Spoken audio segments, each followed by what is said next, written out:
NimbleThor here, reporting back to duty to share with you fine mobile gamers out there the 5 best games I played last week, spending just a minute per game, as always, to give you the quick and dirty recap. This week, the list includes a horror-themed arcade game, a superhot-inspired endless shooter where time only moves when we move, a classic tower defense game with a very unique twist, a fun stickman fighting action game that mixes in RPG-like character progression, and lastly, a new castle defense strategy game. So let's just dive in, and I'll see you guys at the end of the video for a very important question that I have to ask you, so I'll see you at the end.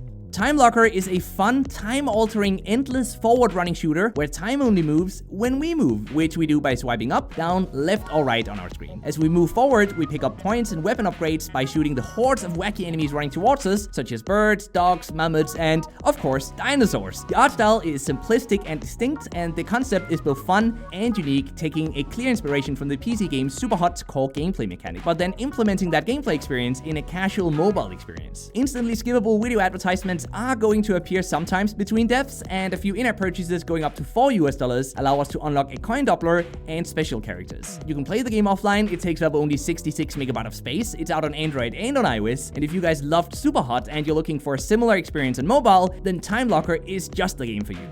Cursed Treasure 2 is a solid tower defense game from 2017 that, while not exactly reinventing the wheel, stands out in comparison to most other tower defense games in the following ways. First of all, each map contains unique buildings that we upgrade to get more gold, more mana, or even to stop them from healing our enemies. Secondly, we only have 3 towers in total, but as we upgrade them, they gain interesting debuff abilities such as Fear, which is pretty rare to see in a tower defense game. In addition to that, if we want to get 3 stars from a level, we have to make sure that no enemies ever even touch the gems we're protecting, which means that this game is pretty hardcore. And lastly, we can upgrade passive skills between levels, such as one that makes our gems slowly crawl back to the cave if they've been dropped by an opponent. All of these components add an extra strategic layer to Cursed Treasure 2, which makes for a slightly different gameplay experience than most other tower defense games out there. The game is free to play on Android, whereas on iOS it costs $1 upfront, and monetization happens on both platforms through occasional 5-second skippable video advertisements, and by selling $5 packs of skulls, which are also earned in-game at a slow pace, by the way, and are used to perform powerful special abilities. The game can be played offline, it sets you back only 117 MB of space, it's out on Android and on iOS, and if you're looking for a good old solid tower defense game to waste some time on, then Cursed Treasure 2 is a good candidate that's both fun and challenging.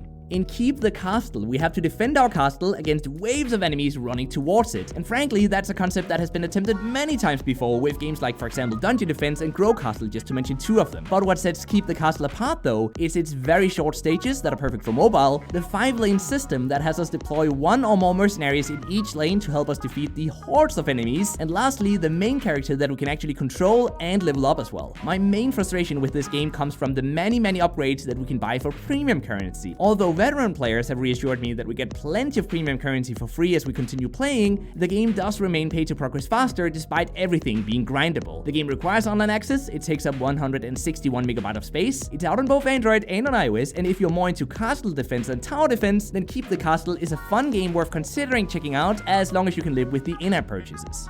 Wallbreaker 2 is a stickman action fighting game mixed with RPG-like character progression and abilities which we use to fight our way through near endless levels. Oh, and did I mention, by the way, that our quote-unquote enemies are simply squares and circles? Yes. Seriously. Despite a UI though that could definitely use some optimizations, Wallbreaker 2 has both multiple game modes, a guild system, plenty of player progression, and a wacky and weird style that had me literally laughing out loud because of the over-the-top abilities and equipment that we unlock. While the game's multiple $100 in-app purchases may seem daunting, I never felt the need to buy any of them, and I can't imagine why anyone will, to be honest. Instead though, the game's main downside is that it cannot be played offline for some reason. So the game requires online access, it sets you back 149 MB of space, it's available on Android and on iOS, and although it is super wacky and certainly doesn't take itself seriously at all, that is exactly why it will be appealing to those of you who enjoy those types of games. So definitely give it a go if you feel that that applies to you as well. Rest in Pieces is a unique arcade game where we tap and hold either side of the screen to swing a porcelain figurine from side to side, avoiding the many obstacles in the horror-themed levels controlled by each figurine's worst nightmare. Our goal is to reach the end of the nightmare to save the soul trapped inside each figurine, which is no easy feat, by the way, due to the game's very high difficulty. This, combined with the dark and gritty atmosphere, makes for a very unique gameplay experience where destroying our figurine truly feels horrific. The game does deploy a life system, but a single $1 $5 in-app purchase removes this system completely, with a $3 in-app purchase also removing the seldom occurring video advertisements, and then additional in-app purchases allowing us to immediately acquire more of the soft currency used to unlock new figurines, but we can unlock all of them by simply playing the game as well. Unlike the last two games, this one can be played offline. It takes up 280 megabytes of space, it's out on Android and on iOS, and I picked Rest in Pieces as my favorite of the week because of its very unique gameplay that I'm confident many of you guys will appreciate as well. Woo, you made it till the end of the video, congratulations! So now, as promised, here's my question. As you may have noticed, our community recently reached 5,000 subscribers, thank you by the way, but I'm completely out of ideas on how to celebrate this milestone, so do you have any ideas for how we could celebrate? If so, I would love if you could leave those ideas in the comment section down below, and we'll then see what we can come up with together. Sounds like a deal? I think it's gonna be awesome, so head down there, leave me your recommendations, and I'll probably end up picking one of them. Thanks for helping share these videos, by the way, with your friends, which is what made it possible to reach this milestone in the first place, so until we reach the next milestone at 10,000, just remember to keep gaming, stay awesome, and I'll see you guys around.